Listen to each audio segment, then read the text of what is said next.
Hello friends, welcome to our channel. मैं हूं धीरज भारद्वाज और आज मैं आपके लिए लेकर आया हूं प्रीएम्बल का पार्ट 3। आज इस वीडियो में हम जितने भी प्रीएम्बल के इम्पोर्टेंट क्वेश्चन रहते हैं वे सभी अटैम्प्ट कर लेंगे, सभी देख लेंगे कौन कौन से इम्पोर्टेंट क्वेश्चन हैं। तो चलो शुरू करते हैं। सबसे पहले वही अपनी प्रीएम्बल है, ये इंग्लिश में है और आगे ये हिंदी में है। तो एक बार आप इसे ज़रूर देख लेना अगर आपने अभी तक इसको नहीं देखा तो। और जितने भी इसमें ऑब्जेक्टिव्स हैं वे हमको एज इट इज़ याद करने हैं। उनका जो ऑर्डर है, जैसे इसमें ये सोवरन है, sovereign, socialist, secular, democratic, Republic, इनका एज इट इज़ ऑर्डर हमें याद रखना है। और जितने भी ये इसमें जैसे जस्टिस है, जस्टिस के अंदर कितने टाइप का जस्टिस है, सोशल, इकोनॉमिक, पॉलिटिकल, लिबर्टी कितने टाइप की है, इक्वालिटी एंड फ्रेटर्निटी। तो हमको ये सभी अच्छे से याद होनी चाहिए क्योंकि इन पर क्वेश्चन बन जाते हैं, इनके ऑर्डर पर, या कितने टाइप की लिबर्टी है, कितने टाइप की इक्वालिटी है। तो ये एक बार आप प्रीएम्बल को ज़रूर देख लेना। और ये हिंदी में है, भारत के संविधान की उद्देशिका। तो चलो क्वेश्चन देखते हैं आज के। फर्स्ट क्वेश्चन अपना, the concept of fraternity mentioned in the preamble of the Indian Constitution assures। भारतीय संविधान की प्रस्तावना में वर्णित बंधुत्व की अवधारणा आश्वस्त करती है। क्या ऑप्शंस हैं?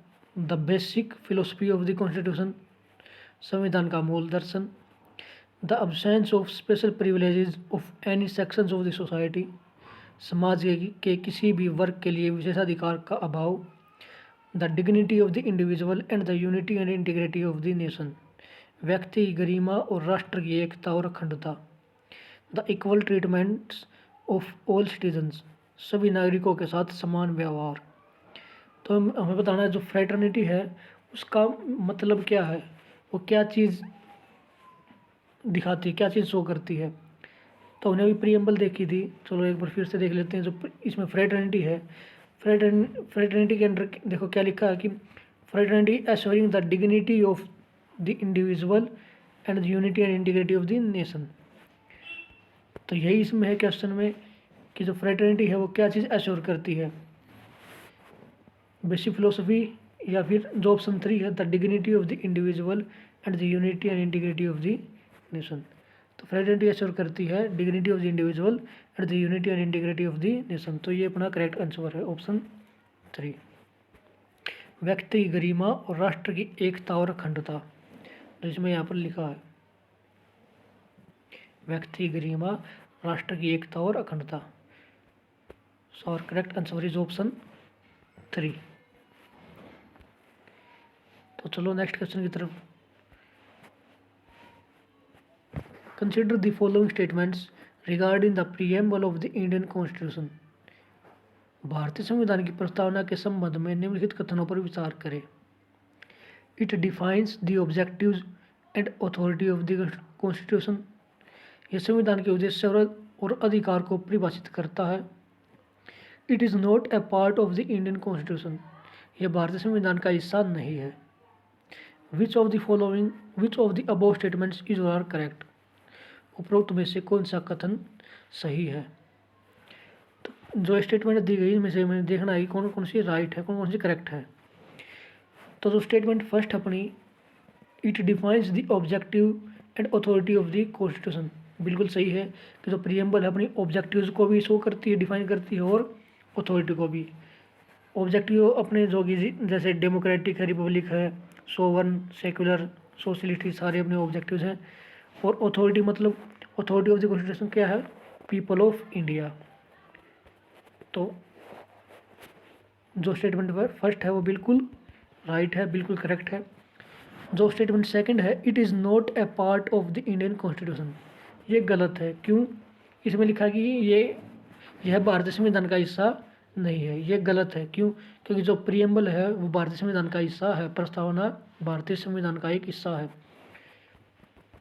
इससे रिलेटेड कुछ केसेस हैं, जैसे एक 1960 में एक बेरोजगारी केस था। बेरोबारी केस, उसमें सुप्रीम कोर्ट ने कहा कि जो प्रियम्बल है वो भारतीय संविधान का हिस्सा नहीं है। कब कहा था? 1960 में। लेकिन उसके बाद 1973 में एक केशवानंद भारती केस आया, केशवानंद भारती केस। उसमें सुप्रीम कोर्ट ने जो अपना पहला जो डिसीजन था उसको इनकार कर दिया और बाद में कहा कि 1973 में केशवानंद भारती केस के अंडर सुप्रीम कोर्ट ने कहा कि जो प्रियम्बल है वो भारतीय संविधान का एक अटूट हिस्सा है। तो जो इसका मतलब जो स्टेटमेंट सेकंड है वो गलत है, क्योंकि preamble is a part of the Indian constitution. तो statement first is correct and statement 2 is incorrect. So our answer is only 1, केवल स्टेटमेंट 1 सही है और answer is option first. Next question है, consider following provisions: economic justice, equality of opportunity, economic liberty, social justice. How many of the above mentioned provisions are stated in the preamble of Indian constitution? उपयुक्त प्रावधानों में से कितने प्रावधान भारतीय संविधान की प्रस्तावना में वर्णित है? तो चलो देखते हैं। इकोनॉमिक जस्टिस, प्रीएम्बल में जस्टिस था, उसके अंदर क्या क्या था? जस्टिस के अंदर justice social, economic and political. तो 3 टाइप का जस्टिस प्रीएम्बल में इंक्लूडेड है। तो जो फर्स्ट है इकोनॉमिक जस्टिस बिल्कुल सही है, इंक्लूडेड है। Equality of opportunity, economic liberty and social justice. First and fourth तो है कि जस्टिस सोशल भी है, इकोनॉमिक पॉलिटिकल भी है, तो फर्स्ट एंड फोर्थ तो है। अब जो इक्वालिटी है, इक्वालिटी के अंदर क्या क्या था? Equality of status and opportunity. तो 2 टाइप की इक्वालिटी थी। तो ऑप्शन जो स्टेटमेंट सेकंड है ये भी सही है, करेक्ट है। अब बात है लिबर्टी की। प्रीएम्बल में लिबर्टी किस टाइप की है? लिबर्टी थी 5 टाइप की। कौन कौन सी? Liberty of thought, expression, belief, faith and worship. लेकिन जो इकोनॉमिक लिबर्टी है वो प्रीएम्बल में कहीं पर भी इंक्लूडेड नहीं है। तो जो स्टेटमेंट थर्ड है वो रॉन्ग है। हमें बतानी थी कौन कौन से प्रोविजंस प्रीएम्बल में इंक्लूडेड है, मेंशन्ड है। तो कितने हैं? First, second and fourth. Only 3 provisions are mentioned in the preamble. So our answer is option 3, only 3। सिर्फ 3 स्टेटमेंट ही, 3 इनमें से 3 प्रोविजंस ही मेंशन्ड है और answer is option 3। Economic liberty is not mentioned anywhere in preamble. तो सिर्फ 3 ही है। Next question is, in the context of polity which one of the following statements is correct with respect to the justice mentioned in the preamble of the Indian constitution? भारतीय संविधान की प्रस्तावना में वर्णित न्याय के संबंध में राज्य व्यवस्था के संदर्भ में निम्नलिखित में से कौन सा कथन सही है? ऑप्शंस है, the term justice in the preamble includes only social and economic justice. The ideal of the justice has been taken from the French Revolution. A combination of social justice and economic justice denotes distributive justice. The term justice in the preamble ensures equal distribution of wealth among all citizens. तो हमें इनमें से correct statement बतानी है। Justice का मतलब क्या है? जो ऑप्शन फर्स्ट है, the term justice in the preamble includes only social and economic justice, ये रॉन्ग है। क्या इसने बोला कि only social and economic, social and economic के साथ साथ पॉलिटिकल भी है, लेकिन इसमें सिर्फ ओनली लिखा, ओनली सोशल एंड इकोनॉमिक, तो इसलिए ये रॉन्ग है। सेकंड है, the ideal of justice has been taken from French revolution, ये भी गलत है। क्यों? क्योंकि जो जस्टिस है वो फ्रेंच से नहीं बल्कि रसिया से लिया गया है। कहाँ से? रशियन रेवोल्यूशन से, न कि फ्रेंच। तो सेकंड ऑप्शन भी अपना गलत है। थर्ड जो है, a combination of social justice and economic justice denotes distributive justice, ये बिल्कुल सही है। कि जो सामाजिक न्याय और आर्थिक न्याय का संयोजन वितरणात्मक न्याय को दर्शाता है। ऑप्शन 3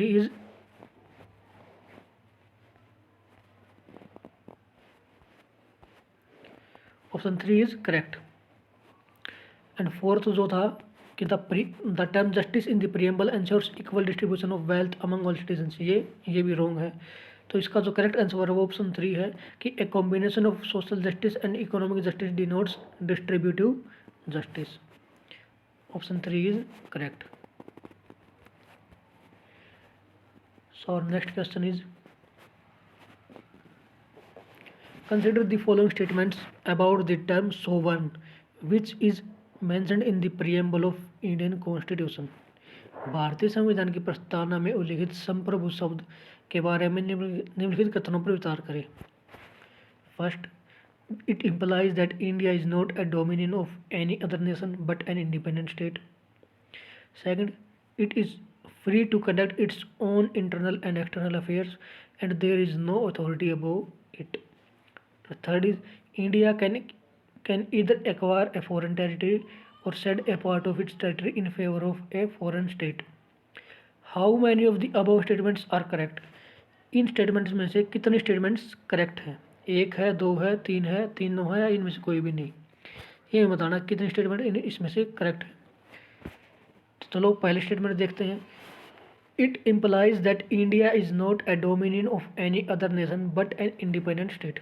बिल्कुल करेक्ट है कि जो भारत है वो किसी अन्य राष्ट्र के अधीन नहीं है बल्कि एक स्वतंत्र राज्य। बिल्कुल सही है, statement first is correct. Second है, India is free to conduct its own internal and external affairs and there is no authority above it. भारत अपने आंतरिक और बाहरी मामलों का संचालन करने के लिए स्वतंत्र है और इसके ऊपर कोई अधिकार नहीं है। बिल्कुल सही है भी, free to conduct its own internal and external affairs. जो इंटरनल और एक्सटर्नल अफेयर्स है उनको कंडक्ट कराने के लिए बिल्कुल फ्री है। इंडिया किसी के अधीन नहीं है, कोई भी पावर इंडिया के ऊपर नहीं है। तो statement second is also correct. Third है, इंडिया कैन इधर एक्वायर ए फॉरेन टेरिटरी और said A part of its territory in favour of a foreign state. Bharat या तो एक विदेशी क्षेत्र का अधिग्रहण कर सकता है या किसी विदेशी राज्य के पक्ष में अपने क्षेत्र का एक हिस्सा दे सकता है। ये भी बिल्कुल सही है कि इंडिया किसी फॉरेन टेरिटरी को भी एक्वायर कर सकता है या अपना खुद का पार्ट किसी दूसरी कंट्री को भी दे सकता है। बिल्कुल सही है। तो statement first, second and 3 all are correct. तो इसमें बताना था कितने सही हैं, तीनों सही हैं, तो all 3 are correct. Option 3 is our answer. All 3 statements are correct. Our next question is, consider the following statements regarding the salient features of the Indian Constitution। भारतीय संविधान की मुख्य विशेषताओं के संबंध में निम्नलिखित कथनों पर विचार कीजिए। फर्स्ट है, single citizenship for the whole of India, संपूर्ण भारत के लिए एकल नागरिकता। Second, strictly federal form of government, सरकार का सख्त संघीय स्वरूप। Third, unique blend of rigidity and flexibility, अनम्य और नम्य का अनूठा मिश्रण। How many of the above mentioned statements come under salient features of Indian constitution. उपयुक्त कथनों में से कितने कथन भारतीय संविधान की प्रमुख विशेषता के अंतर्गत आते हैं? तो चलो देखते हैं। फर्स्ट जो स्टेटमेंट थी, single citizenship for the all of India, बिल्कुल सही है कि भारत में सिर्फ एकल नागरिकता ही है, सिंगल सिटीजनशिप, कोई ड्यूअल सिटीजनशिप नहीं है। तो statement first is correct, single citizenship for the all of India. Second जो है, strictly federal form of government, ये गलत है। क्यों गलत है ये? सेकंड, क्योंकि जो गवर्नमेंट ऑफ इंडिया है वो स्ट्रिक्टली फेडरल नहीं है बल्कि ये क्वासी फेडरल है। क्या है? Quasi federal. कुछ फेडरल नेचर है और कुछ यूनिटरी नेचर है। तो जो स्टेटमेंट सेकंड है वो गलत है।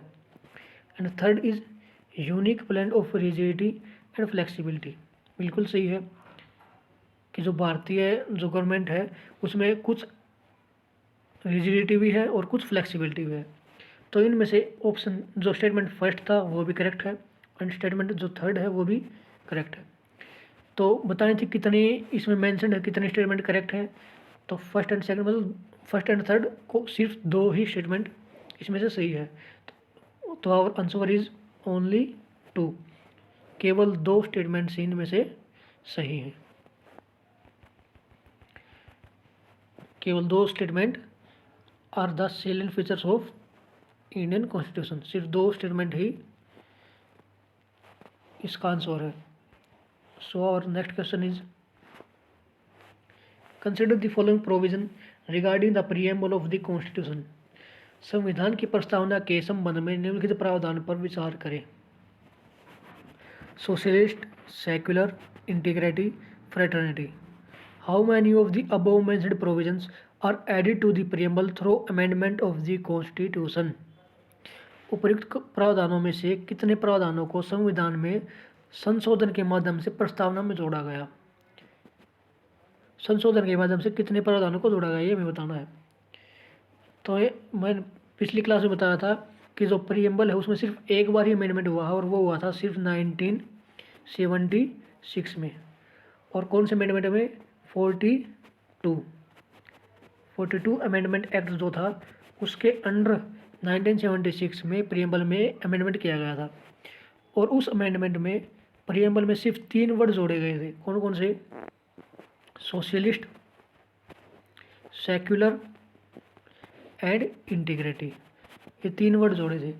तो इनमें से कौन कौन से हैं? स्टेटमेंट फर्स्ट सोशलिस्ट भी जोड़ा गया, बिल्कुल सही है।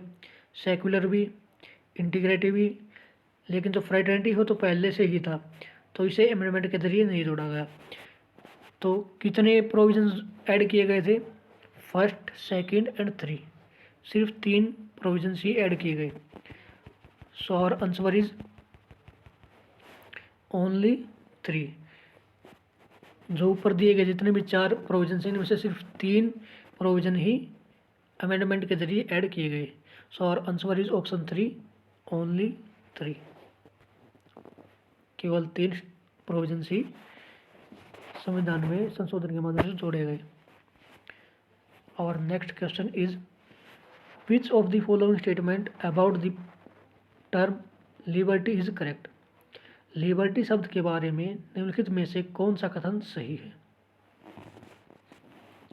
The term liberty in the preamble is not qualified but absolute. प्रस्तावना में शब्द स्वतंत्रता योग्य नहीं बल्कि निरपेक्ष है। It means the absence of restraints and the licence to do what one likes. इसका अर्थ है प्रतिबंधों की अनुपस्थिति और जो पसंद है उसे करने का licence. The preamble does not secure its citizens liberty of thought, expression, belief, faith and occupation.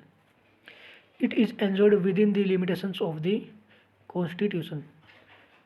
तो लिबर्टी के बारे में करेक्ट हमें बताना है कौन सा स्टेटमेंट इनमें से करेक्ट है।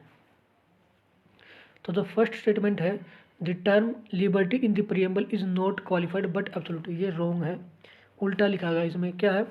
जो लिबर्टी है वो क्वालिफाइड तो है बट एब्सोल्यूट नहीं है, तो ये हो गया इसमें से गलत। Statement first is wrong.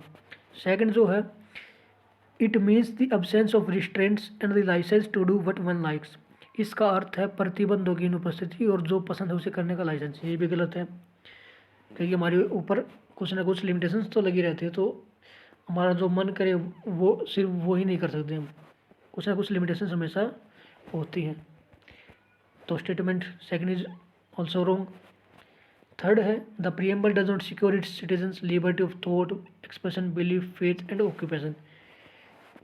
Does not secure, liberty of thought भी है, एक्सप्रेशन भी है, बिलीफ भी है, फेथ भी है, तो ये भी गलत है। इसमें लिखा है डज नॉट सिक्योर, सिक्योर तो करती है। तो फर्स्ट रॉन्ग है, सेकंड भी रॉन्ग है, थर्ड भी रॉन्ग है, फोर्थ देखते हैं। It is enjoyed within the limitations of the constitution. इसका आनंद संविधान की मर्यादाओं में रहकर ही लिया जाता है, ये बिल्कुल सही है। जो लिबर्टी है, liberty is enjoyed within the limitations of the constitution. So our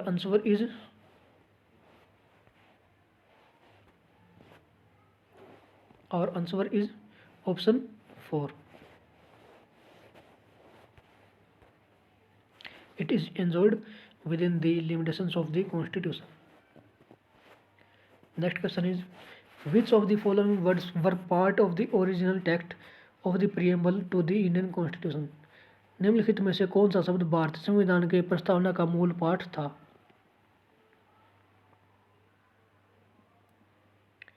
मूल पाठ में था secular, justice, fraternity, integrity, equality. Select the correct answer from the code given below. तो ये बताना कि जो नीचे दिए गए जो भी प्रोविजंस हैं इनमें से कौन सा ओरिजिनल प्रियम्बल में था। अमेंडमेंट की बात नहीं, अमेंडमेंट से पहले क्या क्या चीज़ें प्रियम्बल में इंक्लूडेड थी। तो जो सेक्युलर है वो तो बाद में अमेंडमेंट के जरिए ऐड किया गया था। इसमें से जो इंटीग्रिटी है वो भी बाद में ऐड की गई थी। लेकिन जो justice, fraternity and equality, these are the part of original preamble of our Indian Constitution. So its answer is 2, 3 and 5. 2, 3 and 5. Option 3. 2, 3 and 5 only. क्योंकि जो सेक्युलर है और इंटीग्रिटी है तो बाद में ऐड की गई थी, ओरिजिनल पार्ट का हिस्सा नहीं थी ये। Next question is,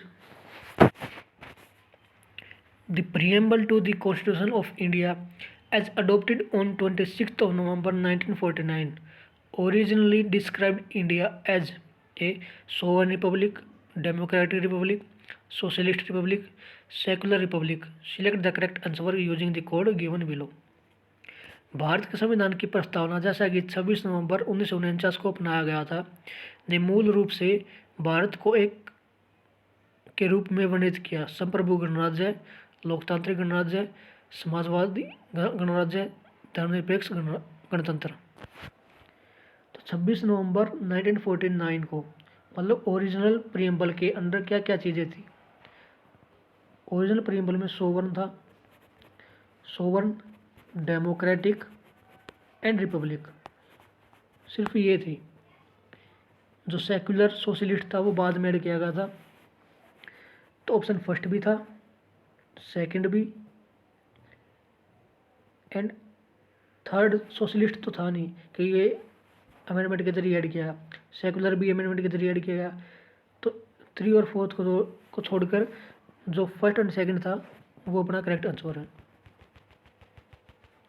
सोवर्ण republic and democratic republic, 1 and 2 only. So our correct answer is option 2, 1 and 2 only, sovereign democratic republic. लेकिन बाद में जब अमेंडमेंट हुआ उसके बाद क्या आया, सोवर्ण, सोशलिस्ट, सेक्युलर, डेमोक्रेटिक, रिपब्लिक। बाद में ये ऑर्डर हो गया, लेकिन इससे पहले क्या था, सोवर्ण, डेमोक्रेटिक एंड रिपब्लिक। और next question is, which one of the following terms in the preamble best describes that the people of India should behave as if they are members of the same family? प्रस्तावना में निम्नलिखित में से कौन सा शब्द सबसे अच्छा वर्णन करता है कि भारत के लोगों को ऐसा व्यवहार करना चाहिए जैसे कि वे एक ही परिवार के सदस्य हों। तो इनमें से कौन सा वर्ड बेस्ट डिस्क्राइब करता है इस बात को, इंटीग्रिटी, इक्वालिटी, फ्रेटर्निटी या इक्विटी। तो इसका तो डायरेक्ट आंसर है फ्रेटर्निटी। क्या है, फ्रेटर्निटी, बंधुता। फ्रेटर्निटी का मतलब है कि the people of India should behave as if they are members of the same family, कि हम एक ही परिवार के सदस्य हैं, ऐसा हमें बिहेव करना चाहिए सबके साथ। तो इट्स आंसर इज फ्रेटर्निटी। और next question is, the preamble is useful in constitutional interpretation because it, प्रस्तावना संवैधानिक व्याख्या में उपयोगी है क्योंकि यह uses value loaded words, contains the real objective and philosophy of the constitution makers, is a source of power and limitation, gives an exhaustive list of basic features of the constitution। तो इसमें correct बताना है कि जो प्रस्तावना है वो संवैधानिक व्याख्या में उपयोगी है। क्यों उपयोगी है, क्योंकि जो प्रीएम्बल है वो objectives and philosophy of the constitution को बताता है कि जो कॉन्स्टिट्यूशन मेकर थे उनके क्या क्या ऑब्जेक्टिव्स थे, क्या क्या उनकी फिलोसफी थी। So it's our answer is option 2। जो ऑप्शन 3 है, is a source of power and limitation.